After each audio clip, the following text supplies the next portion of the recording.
This podcast has been brought to you by GM Moving, part of Greater Sports.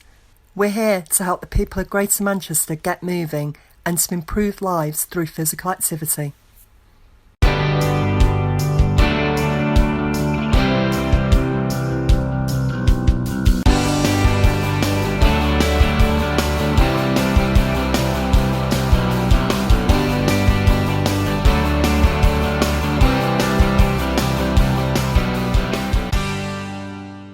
Hello, I'm Eve Holt, Strategic Director at GM Moving, and today's podcast I'm speaking to Graham at Greater Manchester Poverty Action. So two big questions that we're currently grappling with at the moment in GM Moving are firstly, how do we avoid a further widening of the gap in physical activities, the difference between those who are active and those who aren't active, and in particular, what does that mean for those who are living in poverty or on low incomes? And secondly, how do we ensure that those solutions are arrived at with people and working alongside them through a process of co-production, co-design, so that they absolutely inform and lead the way forward as opposed to doing something to them or for them. So welcome, Graham. Thank you for joining me for our latest podcast. Can you just give an introduction to yourself? Yeah, so I'm Graham Whittam and I'm one of the directors of Greater Manchester Poverty Action that works to tackle poverty across the city region. Can you share a little bit more about your work at GM Poverty Action and I guess why it's important? So we're interested, it's important because there's an awful lot of people in Greater Manchester in poverty, and I guess there's lots of people know we've got some of the highest concentrations of poverty in Greater Manchester, some of the highest concentrations in the country. So we estimate that there are 600,000 people living in low income poverty in Greater Manchester out of a population of just under 3 million. So it's an awful lot of people, and obviously their experiences vary considerably. But it's people who haven't got enough money to lift themselves and their families above the poverty line. So it's a big issue in the city region. It's an issue for the people that it affects because poverty limits people's life chances, correlates really closely, particularly in this country, with things like poor health outcomes, poor educational outcomes. And so it seems to have such a significant impact on people's lives. But it's a problem for everyone because it acts as a drag on the economy. So you've got lots of people who've got tons of potential who don't often go on and realise that potential because they've grown up in poverty, and that hurts our economy in the UK and including in Greater Manchester. We've got lots of amazing, talented people, but we're not supporting them to realise their potential enough. And poverty has such an impact on that, and it also kind of has an impact on spending on services. So a lot of the kind of responses to poverty require an awful lot of resource and money being spent on them, and dealing kind of often at the crisis end. Dealing with the consequences of poverty, things like poor health outcomes. And that takes money away from other services and money that could be spent on other things. So it has consequences for everyone in Greater Manchester, and we think it's an issue that we need to do more about locally. One of the things about poverty in the UK is there's a lot of the kind of drivers sit with central government in Westminster. They control the welfare system or most of the welfare system and issues like that. But we need to do more thinking about what we can do to tackle the problem locally. So what we do at Greater Manchester Poverty Action is we are interested in kind of policy and approaches to tackling poverty at a local level. So can we create spaces for thinking about how we do things differently? So are there policies or projects or things that we can do in Greater Manchester that might have an impact on poverty? So we're interested in kind of the policy side, and we also work in the spirit of kind of collaboration and networking. So we know there's loads of amazing individuals and organisations in Greater Manchester, whether it's the local councils, whether it's voluntary community organisations, whether it's the private sector, many of whom are really interested in poverty as an issue. And we see our role often as kind of bringing those people together to kind of ask, what can we do to tackle poverty that's above and beyond our day jobs, what we do day to day within our own individual organisations. And there's a lot of keenness on that. We've got really sort of strong convening power as an organisation, so we're good at bringing different people together who might usually not be in the same room, but when we bring them together, they identify opportunities for joint working. And obviously, the potential impact of that kind of approach is huge. So that's something we really encourage. So you and I have crossed paths on a number of occasions around sort of tackling poverty, and particularly around ways of doing that. So thinking about co-production and how we really co-design the solutions to address this very real need that you're talking about. I've never had a conversation with you around physical activity and poverty, and obviously in my new role at GM Moving, it'd be really interesting to get your thoughts on whether this is a topic of discussion that even comes up in your day-to-day work. I can make assumptions. So, we know that people living in poverty and on lower incomes are far less likely to live active lives. And, the assumption is that if your basic needs are unmet, if you don't have food, you don't have shelter, you don't have safety, and all those other health needs, then staying active is less likely to be seen as a priority for you or for the people that if you're caring for others. So I'm just curious, really, is it something that comes up in conversations, and do you have any insight for us at GM Moving? So it's not something that comes up enough. It isn't kind of like a core conversation point or topic when we're thinking about kind of addressing poverty. Obviously, people think a lot about kind of health outcomes for people who are in poverty, but they don't necessarily think about the kind of physical activity part of that. And so it is something that needs to be given more consideration, I think. One of the things that I think we sort of try and get people to acknowledge is that the impact that kind of being on a low income and struggling day to day financially has on the sort of choices people make, and the kind of psychological impact it has on people over time. What it means in terms of people's behaviours. I think people often don't realise that struggling on a low income, being in poverty, has a really significant impact on people's psychology, the choices people make, and the way people behave, and it's a real issue. And people haven't necessarily got the time or the sort of headspace to be thinking about things like that might be perceived by some as sort of a luxury, like say physical activity or being involved in a sports club, that kind of thing, because of the other pressures they're facing. And I think there's lots of different responses that means you need to think about when you're thinking about supporting people who are on lower incomes to be more physically active. And there's a range of different things you need to think about there. So that might be accessibility of sport and physical activity. It might be thinking about dealing with the pressures that people who are on low incomes are under and alleviating those to create more opportunities for them to think about things like physical activity. So it's an issue that needs exploring, but it's not something that we would say is kind of at the core of poverty as a sort of policy area that needs, when people are thinking about addressing poverty, they may think about health outcomes, but they don't necessarily go to that next stage and think specifically about physical activity. And it sounds like you're suggesting there that it should be made more of a priority. So, obviously we know that in terms of the kind of the psychology that you refer to, then when you're living in poverty, that being active, moving in whatever way, does support both your physical and your mental well-being, and it can actually also help address some of the other sort of social determinants of health more broadly, and can sometimes be a way out of poverty.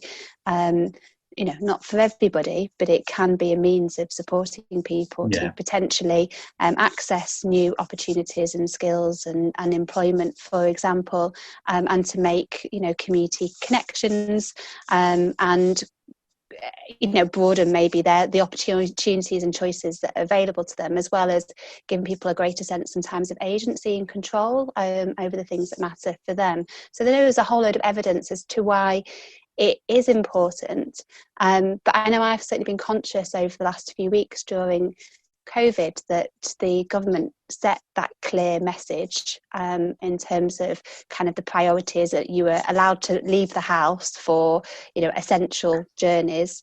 You're allowed to leave the house for medication and allowed to leave the house for exercise, as they term it. Not our preferred term for moving, but for exercise. So they kind of categorised it as a, you know, an essential basic need really for people to get their daily dose.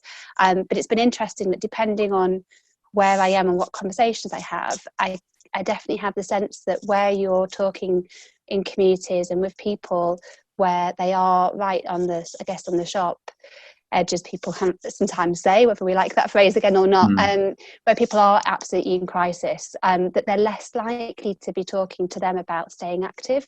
So we've had conversations in some boroughs where they've been really welcoming of including, for example, our GM Moving sort of leaflets in food parcels as a way of kind of reminding people that this is a way that can really help, you know, look after themselves, look after each other, stay mentally and physically well.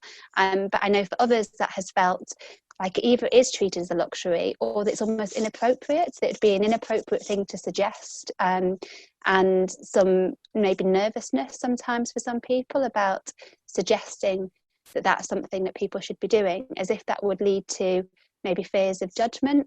Yeah, I think the other thing as well, I mean, there's a bit of nervousness sometimes around, I think, being seen to sort of dictate to people how they should be behaving, and sort of you may feel that you're given the impression that by raising awareness of kind of physical activity and the need to get moving, you're sort of making a judgment about people by doing that. You know, if you're targeting that message at, say, low-income communities. So I think some of the nervousness might come from that as well. I think the thing about sort of poverty, responses to poverty, I'm thinking about why we might think less about certain responses than others. One of the things that's happened over the last few years, really, in terms of kind of lots of local responses to poverty, is this is speaking in really broad terms, but often what's happened is we've jumped to kind of the crisis response. So we've seen kind of the big increase in sort of food handouts, for example, as a response to that's the best example, really, the most clear example. You know, we've seen that as a real response to poverty, kind of food handouts, and that's really dealing with the crisis end. People are already in poverty; they're already struggling. They can't even afford to buy enough food. We'll give them a food parcel. And one of the issues with the pandemic, although it's been right that we needed to get food and other support to people who are shielding because they're medically vulnerable, it does feel to me like it might have further embedded kind of food handouts as a response to poverty, which is a real concern for us at GM Poverty Action.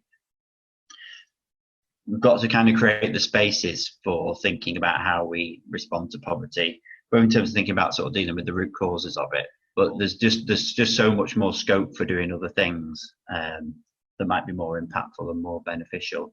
And some of those things, you know, will be done in partnership with the voluntary community sector. But I think there's definitely some work to be done over the coming months to kind of get the conversation, to kind of broaden out the conversation a bit more, back to kind of other responses to poverty. And that may well include thinking about how we get people more active and being able to articulate a bit like you just did, Eve, in terms of being able to articulate kind of some of the potential benefits, of which there are a number. That kind of really needs airing at the moment more than ever, I think.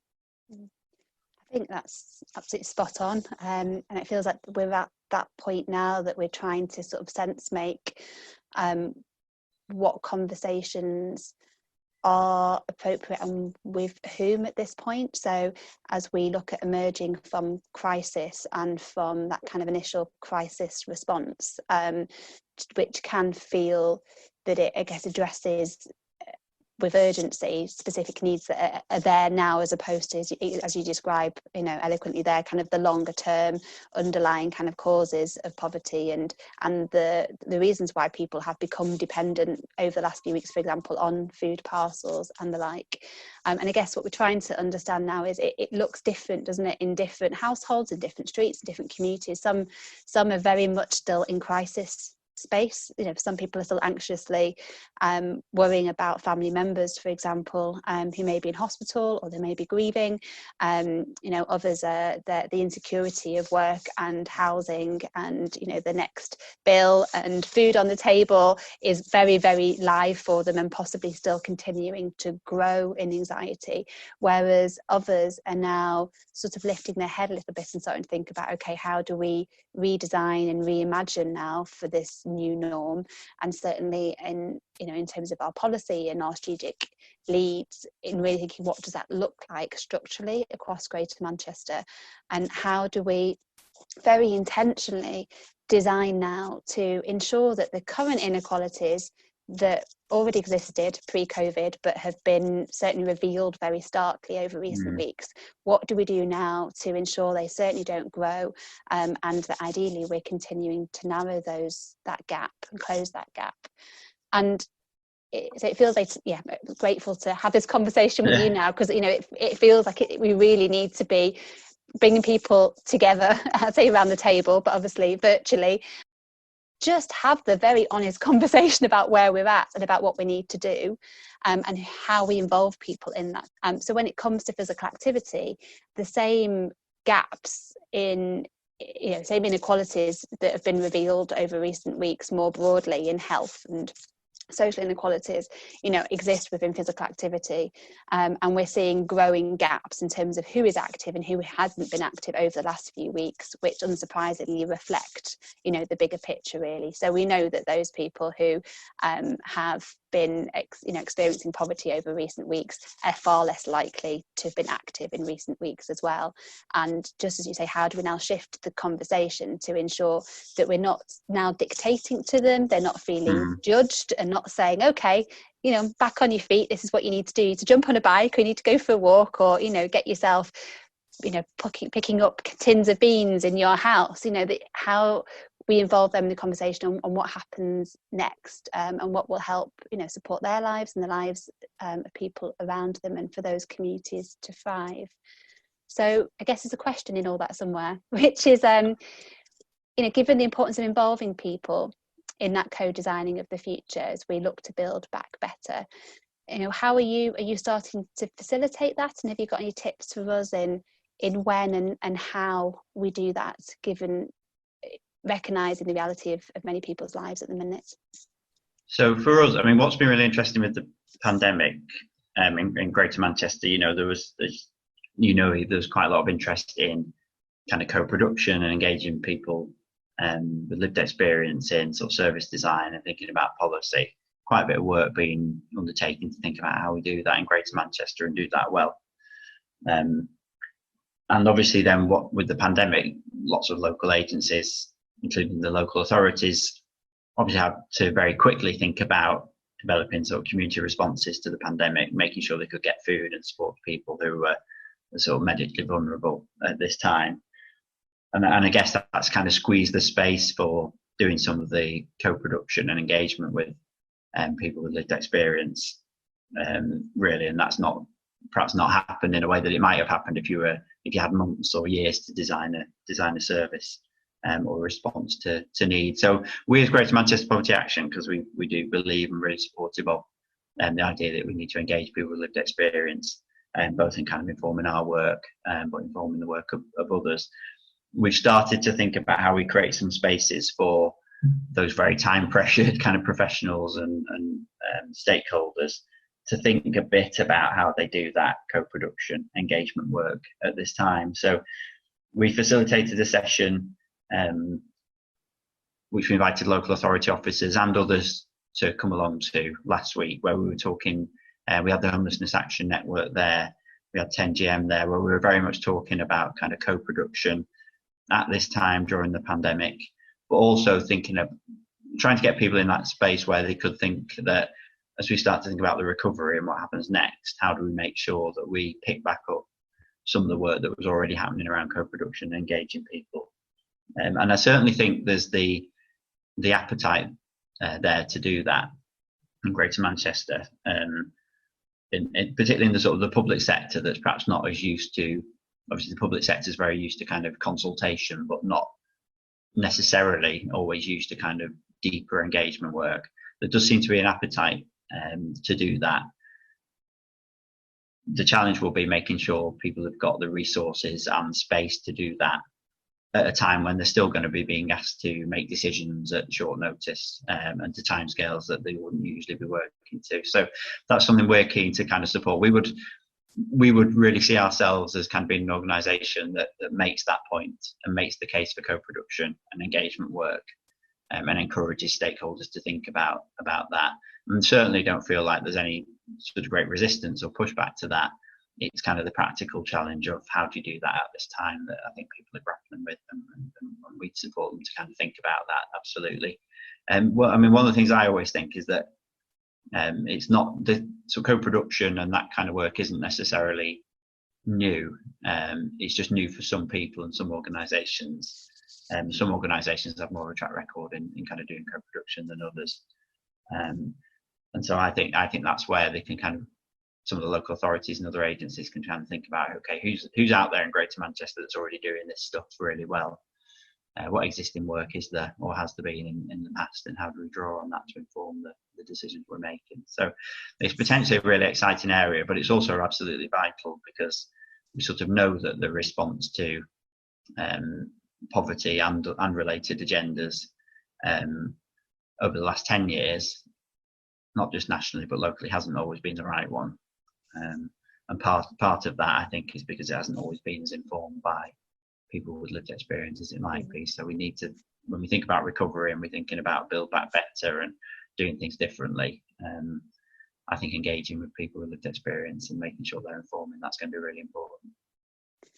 And that fits completely with our philosophy in GM Moving, in the ways of, working with people and giving people and communities control and power and resources to, design moving back into their work and life and communities in the way that they wish to, not in a way which is prescribed or dictated or controlled by others.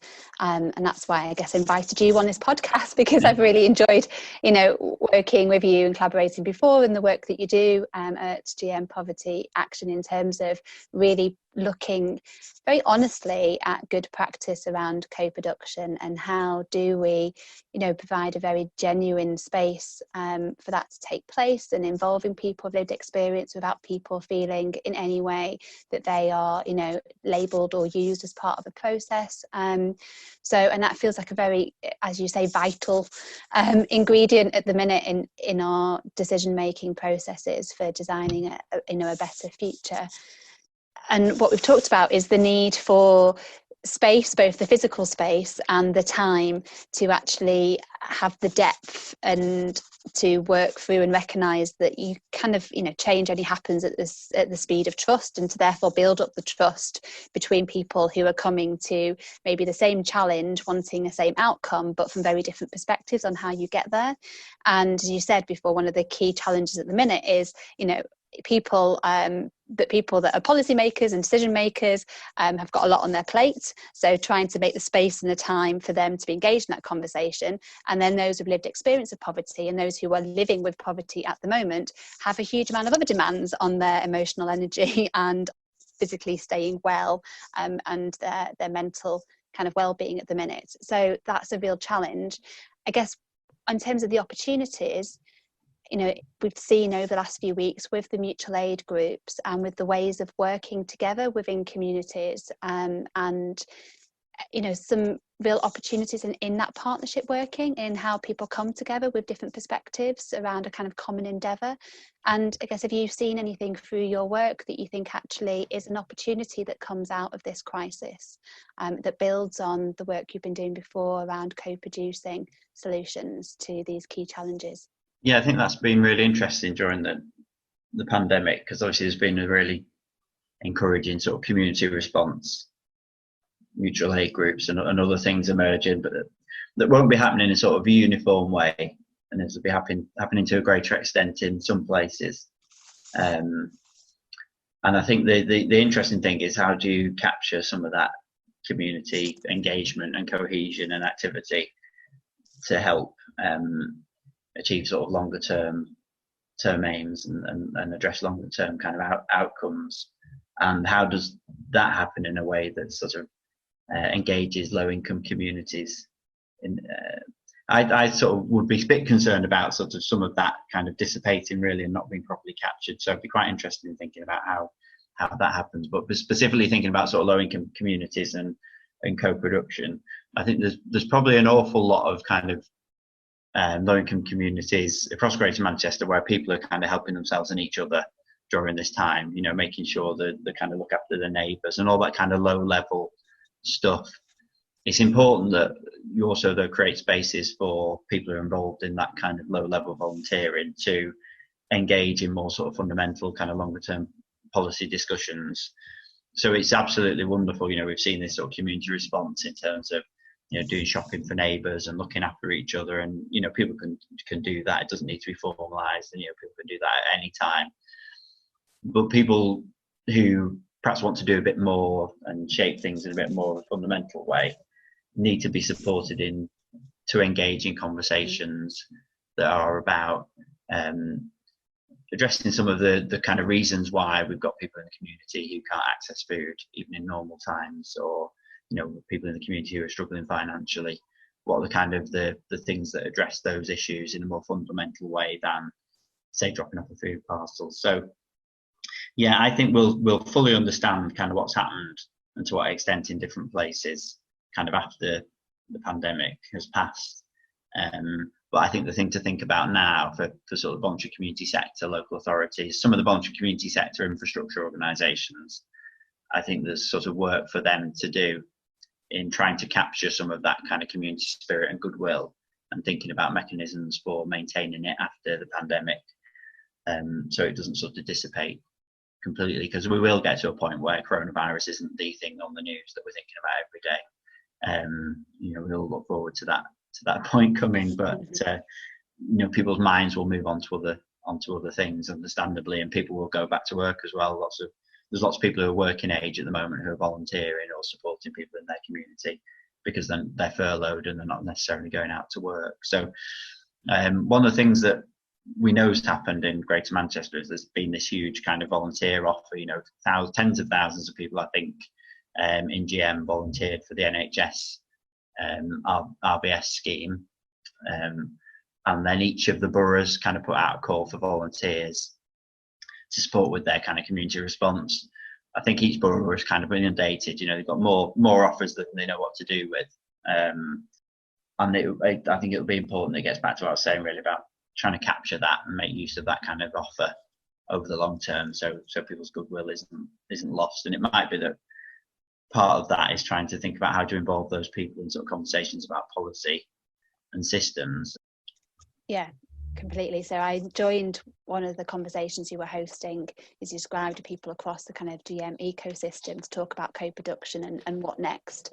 And there was definitely that appetite there to do, you know, create the space for those depth of conversations, to draw on the relationships that are growing now, and to, you know, recognise that people in all their guises, you know, have a role to play in how we reshape and how we harness those new webs, I guess, that have been created within communities as great forums and spaces to have those conversations, which does feel really, I guess that feels really quite exciting, as long as we are honest about who can't participate in that, and how, as you say, we're ensuring that, you know, organisations like yourself and others who are able to then support and, you know, come with those who maybe would otherwise just feel excluded or not feel heard within spaces, because of all the structural barriers in place. So just on a very practical basis, a lot of our conversations work previously it's been in holding spaces where people feel comfortable to come and show up and share their experiences, and kind of co-design solutions. Obviously now we're in very different spaces, so, you know, previously we've shared food, we've shared music, we've thought about how the rooms are set up. Suddenly we're all online. So how is that working, I guess, for you now, and how do you see, you know, both the challenges and are there potential opportunities in that going forward? So I think initially the pandemic has kind of stalled some of that work, that co-production work, because I think for a lot of people, you know, they realise that for a lot of professionals, they realise they've got to start working at home. You know, events that were going to take place were cancelled, meetings were postponed, etc. And over time, people have sort of got used to home working and conference calling. And I think people have started to realise, that some of those events that people have thought, well, we're not going to be able to do that now until the autumn, can actually happen, but they can happen online. So I think there's been a bit of a journey people have gone on. And now people are in a bit more of a comfortable place with kind of doing stuff online and having conference calls, and some of the things like Zoom and some of the tools that people are using, seem to work really well and be really kind of conducive for kind of engaging different people in conversations. And so some of the work that we know is going on, some of like the Poverty Truth Commission work, for example, that's either live in Greater Manchester or is being established for the future, can kind of pick back up now really, I think. Now there'll be barriers for some people who are on low incomes, perhaps don't have access to the internet or the IT to engage, and that will require projects and organisations like ours to think about how do we support people so they can be fully engaged, even when things are kind of happening virtually and online. I mean, it will be the case for some people that they're more comfortable with virtual meetings and doing things online. So it'll engage some people more than perhaps physical meetings would have done, but there will be those people who will potentially be excluded from activity that takes place in this way. So we're really keen to not let the kind of pandemic completely put on hold the kind of co-production engagement work that was happening in Greater Manchester that was underway, and really now to kind of get to a point where we think, okay, people are more confident with the IT and that kind of thing, and we can start picking up some of that co-production work again and not letting it sort of be put on hold indefinitely. So definitely lots of opportunities now to kind of get things moving again after a kind of period where things were stalled a little bit, I think. But yeah, there are opportunities, because like I say, I think for some people actually they'll be more comfortable engaging online, but for others it'll be a barrier. Thanks. So, we're really rethinking our priorities at GM Moving now and developing strategies for tackling kind of the inequalities in activity to really support those who faced the biggest barriers to enable them to move more.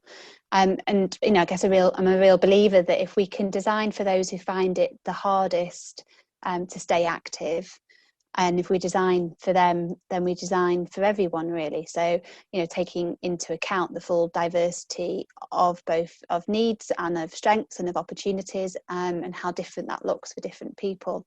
So, we're really thinking now about how we best involve people, including those who are living in poverty, as part of this sort of co-design process. So it'd just be great to continue, I guess, learning alongside you and others in the weeks and months to come, and to keep, I guess, challenging each other as well, as to who is left out of those conversations, and how we then challenge decision makers and leaders across the system, really, to ensure that we really are involving people in a way that works for them, and building back better for everybody, and involve with everyone. Hopefully it means that kind of digital inclusion as an agenda kind of, and there's more emphasis on it, because there's more acknowledgement that this is the world now, and actually digital inclusion is really important. And I think what's happened sort of prior to the pandemic, probably in a place where we recognise that some people were digitally excluded, and there's some kind of response to that, but not a huge response to that. Partly because I think we're sort of living in a world where you could be digitally excluded but still engaged in some ways. This has really sort of emphasised the need for digital inclusion for people, and how important it is. And hopefully that kind of extra emphasis on digital inclusion will lead to sort of a greater response to supporting people to become digitally included. And so that I would hope that would be kind of something that's been a bit of a realisation and wake-up call for people as they themselves have kind of gone on that journey. As professionals, people starting to work from home who perhaps always worked in an office, as they themselves have gone on a bit of a journey as to kind of the importance of digital inclusion. it'll sort of re-emphasise the need to support the people to get to that place. I think that's been a real positive that's come out of the last few weeks. I've heard lots of people be pleasantly surprised by the ability to actually have a really meaningful communication and connection with people online, and speaking to people living with disabilities who've also described, for example, that this has enabled them to be more active and to feel more connected because it's opened up opportunities digitally that previously weren't made available to them, and a number of people saying it's felt like it's brought the world to them, for people that for a whole myriad of reasons felt previously excluded because they weren't able to leave their house already, and they already felt isolated, and maybe anxiety levels or mental health or physical disability, or pure sort of social isolation meant that it's very difficult for them to get out and maybe join in conversations or engage and participate in spaces, and that now they feel that they're able to. So it has challenged, I think, some assumptions that people have made in time around actually what works for who, and so it'd be good. Let's see what we can take forward and what we can leave behind us as well in all of this. So as a final question, a bit more of a personal question, how do you like to move, and how has that adapted for you during our lockdown period? So for me, it's interesting with the lockdown period, really, because if you're someone who's kind of used to going out to work, catching the tram or the bus to work, or you've got a part of your kind of your day, your routine that involves moving that's just no longer there. Now the commute is going down the stairs and going in the front room or the office or whatever. So you're cutting out sort of a bit of physical activity that perhaps you never usually really kind of think about. So I mean, I've always enjoyed running, so kind of do 10Ks and half marathons and things like that. So I've tried to sort of keep moving by doing as much running as possible during the lockdown, and seeing that as my kind of way of being active and keeping fit. And the other thing I would have done an awful lot of over the last couple of months is canvassing ahead of the local elections. So again, that kind of physical activity that you'd be doing again without really sort of thinking about it has just been lost and cut out. So you've sort of got to make up for it in other ways. So yeah, definitely running and walks in the park. I've got a 10-month-old baby, so taking her out for runs in the park. There's not runs in the park, she can't move it. Taking her out for walks in the park in the pram is kind of one of the ways that we've kept active. And the other thing for me is I haven't got a huge garden or anything, but I do like gardening. So our garden has never looked nicer than it does now, because we spent an awful lot of time out there and the weather's been nice, so I've spent a lot of time out there the last couple of months. So but yeah, it's really interesting because you do some of that is just activity, physical activity that you have to do just as part of your day, your routine. You kind of lose that, don't you, during the lockdown, and you're making up for that in other ways. It's a shame. We'll have to think in future years when people are out canvassing if there's a way that we can get everybody to log on to a particular app or something, so we can see the spike in the number of steps that are made across Greater Manchester during those times, because that's a huge number of steps that have been lost over recent weeks. Absolutely. So in terms of our active lives, that alone must have contributed significantly. Okay, well, lovely to speak to you as ever. Thank you very much for your time, for everything Thanks, you do. Eve. And really look forward to continuing to work alongside. Cheers, take care. If you've enjoyed this podcast, why not share it or tell a friend about it? And if you've got feedback or ideas for future episodes, please get in touch with our team at Greater Sport using the links that you'll find on our podcast page.